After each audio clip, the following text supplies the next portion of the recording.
जब हम कहते हैं कि खराज अकीदत के लिए उठते हैं, तब ऐसी कोई बात जबान पे नहीं लानी चाहिए जो उसके उनके शायान शान बना।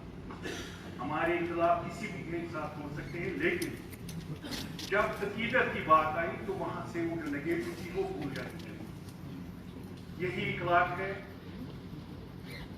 यही होना चाहिए कि आदमी की जबान से शीरीन ही निकल जाए। इख्तिलाफात हो सकते हैं इनमें से किसी भी के साथ, लेकिन अब वो अनजानी हो गए, मालूम हो गए, हमें अच्छी अच्छी बातें उसके बारे में पता है। दूसरे नाम जो है वो गुलचेर सिंह चारक, अभी राजपूत बरादरी, जम्मू के निवासी, मौसूम को ताव देने वाले बंदे, शुद्ध और साफ बात कहने वाले बंदे, मिनिस्ट्री भी उनकी अच्छी रही है, अपनी बरादरी के लिए, अपने रीजन के लिए अच्छा काम किया है। हम उसको उस बात के लिए खराज इज्जत पेश करते हैं। दीनानाथ भगत जी हैं, इनमें मैंने उनका पहली बार नाम सुना है। जाहिर सी बात है, अच्छे बंदे होंगे तो हम चाहेंगे कि उनके बारे में भी अच्छा बोले। गुलाम नबी शाही साहब को मैं दादी तौर से जानता हूँ, अभी सागर साहब के करीबी रिश्तेदार हैं।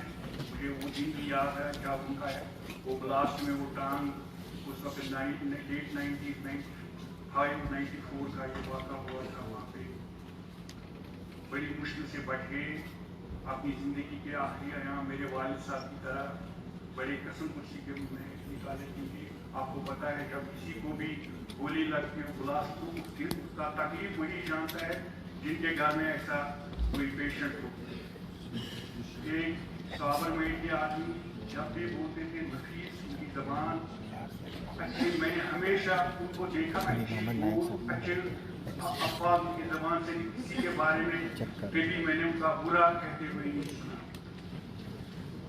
रमेश्वर जी जम्मू के, मैं उनको भी जानता हूँ क्योंकि वकालत के पेशे से वापस थे। मेरे वालिद साहब भी वहाँ जम्मू में, हमारा जम्मू आने जाना बहुत हुआ और मैं इससे पहले लाज डिपार्टमेंट का मुलाजिम था, लिहाजा उनकी वकालत आला तरीन जो जम्मू कश्मीर के जितने भी वकला जिनमें बड़े बड़े नाम आते हैं, तो उनमें इनका भी नाम और उनके जो खुद जो वकालत पे उन्होंने कानून पे लिखी है वो भी जाने जाते हैं। एक नाम महाज इखलास साहब, इनको भी मैं जानता नहीं हूँ। अल्लाह को आपने बताया कि मजहबी उस पर भी मजहबी तालीम और समाजी इखलाकी मजहबी उनका बड़ा रोल रहा है। अल्लाह उनको भी मग़फ़िरत करे।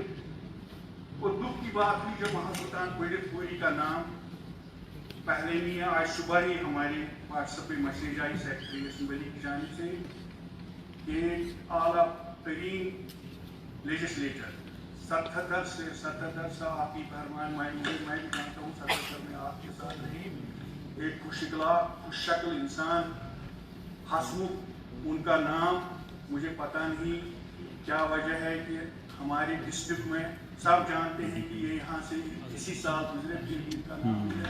तो जब आप चीफ सेक्रेटरी साहब को हिदायत दी, मुझे उम्मीद है कि एडमिनिस्ट्रेशन उस पर देखेगी कहाँ पे ये मिस हुआ है, उसका जो अपने तौर पे ये कोई अपना डिसीजन ले सके। मैं चाहूँगा कि इस असम्बली का भी तकद्दुस बहाल हो जाएगा कि लोगों को भी पता चलेगा कि बाकी एडमिनिस्ट्रेशन अपने लूप होल्स पे कार्रवाई करती है। बाकी हमारी दुआ है सब भाइयों के लिए जो यहाँ से गए हैं, उन दुआ अदा करें, जन्नतुल फिरदौस अदा करें। और आखिर में एक गुजारिश मैं करूँ आपसे ना, हम हर इलाके से चुने हुए बंदे हैं, चाहे किसी पार्टी के साथ, अपने अपने इलाकों के लोगों को अपने एमएलए के साथ उम्मीदें वाबस्ता हो, क्योंकि यही हाउस है जहाँ हम अपनी बात अपनी जो हमारे मिनिस्टर साहिबान हैं गवर्नमेंट के उनके सामने उठा सकते। लेकिन मैं पहले क्लियर एक बात करूँ, कोई लेजिस्लेटर जो अटर्नी जिसको हम कहते हैं, जो बाहर उसका एटीट्यूड चाहे एडमिनिस्ट्रेशन के साथ, लोगों के साथ या गवर्नमेंट उनके साथ बिल्कुल इत्तेफाक नहीं करता। लेकिन हमारे मेराज मलिक साहब, अगर स्पीकर साहब ऐसा हो, ये भी अपने इलाके के उम्मीदवार हैं। जो कुछ उन्होंने किया मैं उसका साथ नहीं दे सकता, क्योंकि मैं इखलाक में यकीन रखता हूँ। ब्यूरोक्रेसी चाहे वो भी हम में से हैं, डीसी साहब हूँ, एसपी साहब हूँ, तहसीलदार साहब हो, BDO साहब, जो भी हो, है तो वो एग्जीक्यूटिव साइड से हम CR पॉलिटिकल हैं, लेकिन हमारी लैंग्वेज और उनके साथ मिलने जुलने का या अंदाज वो तो इखलाक के अंदर होना चाहिए। कानून उसमें अपना रास्ता तो दे ही देंगे, लेकिन यदि आप ऑब्जेक्टिविटी लेटर्स पर बोल रहे हैं वो भी जिंदा है बेचारे।